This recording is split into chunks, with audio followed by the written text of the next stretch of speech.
할렐루야, 행복하십시오. 성령 충만하십시오. 예레미야 50장 33절부터 46절까지가 오늘 큐티 본문입니다. 그 가운데 34절 말씀을 읽겠습니다. 그들의 구원자는 강하니 그의 이름은 만군의 여호와라. 반드시 그들 때문에 싸우시리니 그 땅에 평안함을 주고 바벨론 주민은 불안하게 하리라. 오늘 말씀을 관찰해 보면 두 번 반복되는 단어가 있습니다. 그들입니다. 그들은 누구인가? 바로 앞 33절에서 나오는 이스라엘 자손, 유다 자손입니다. 이들이 어떤 형편입니까? 학대를 받았습니다. 사로잡혔습니다. 포로 잡혀와 있습니다. 노임받을 가능성이 희박합니다. 왜냐하면 그들을 사로잡은 바벨론이 놓아줄 생각을 하지 않거든요. 이것이 그들의 형편이죠. 그런데 굉장히 중요한 또 하나의 단어가 있습니다. 그들의 구원자, 그리고 만군의 여호와. 그들은 혼자가 아닙니다. 하나님께서 함께 계십니다. 하나님은 누구신가? 구원자라고 기록하고 있습니다. 그러니까 그들의 인생은 바벨론의 계획과 바벨론의 생각을 따라서 흘러가는 게 아니라 하나님의 생각, 하나님의 계획에 따라 흘러가죠. 오늘 큐티 본문 안에 45절에 보면 여호와의 계획, 여호와의 생각이라고 나오죠. 그래서 그 구원자 하나님이 어떻게 하신다는 거예요? 중요한 구절이 있습니다. 그들 때문에 싸우시리니. 하나님께서 자기 백성을 위해 싸우신다. 왜 싸우십니까? 구해내기 위해서.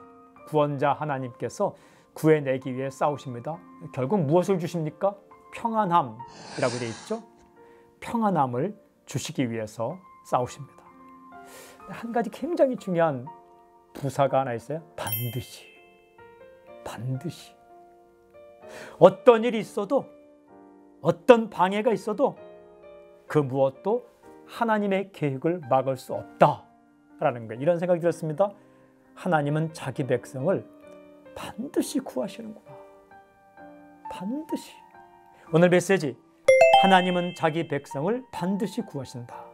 하나님은 자기 백성을 반드시 구하신다. 그렇습니다. 하나님은 구원자이십니다.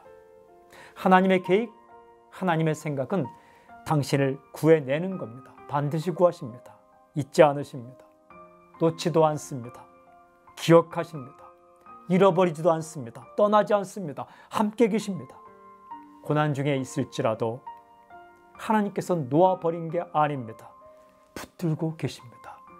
반드시 구해내십니다. 오늘 그 하나님을 신뢰하십시오. 오늘 적용, 함께 하시고 반드시 구하시는 하나님을 신뢰하게 해 주십시오. 오늘 하나님을 바라봄으로 새 힘이 넘치고 살아나는 하루가 되길 바랍니다. 하나님 아버지, 감사하고 고맙습니다. 구원자 하나님 앞에 엎드려서 간구할 때에 우리가 악에 빠지지 않고, 또한 유혹에 걸려들지 않고, 또 잘못된 길을 가고 있다면 하나님께서 저를 구해내셔서 또 우리를 구하셔서 올바른 길을 가는 하루가 되게 해 주십시오. 예수님의 이름으로 기도합니다. 아멘.